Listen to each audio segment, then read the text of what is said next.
ঈদের ছুটিতে স্বপ্নপুরীর মতো একদিন সুবর্ণগ্রাম ভ্রমণ।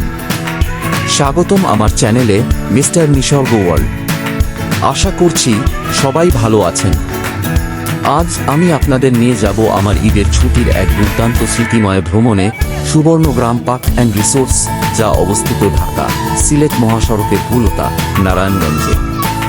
ঈদের ছুটিতে আমি সেখানে গিয়েছিলাম আমার বাবা মা, দিদা, মামি আর প্রিয় মামাতো বোন নিক্কনের সঙ্গে।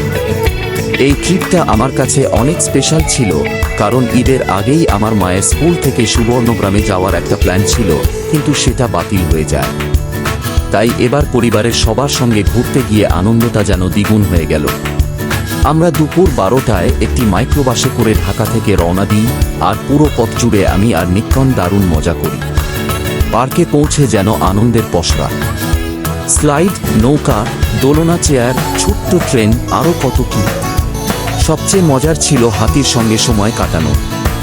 পুরো পার্ক ঘুরে মনে হলো যেন একটা রঙিন স্বপ্নের জগতে চলে এসেছি। সারাদিন কেটে গেল হাসি আনন্দে। বাড়ি ফেরার সময় আমাদের মুখে ছিল প্রশান্তির হাসি, আর মনে গেঁথে গেল অগণিত মধুর স্মৃতি। এই দিনটা আমার জীবনের এক অভিজ্ঞতায় ভরা স্মরণীয় দিন হয়ে থাকবে। আমার ভিডিওটি দেখার জন্য ধন্যবাদ। সবাইকে অনুরোধ করছি, লাইক দিন, সাবস্ক্রাইব করুন এবং কমেন্ট করতে ভুলবেন না।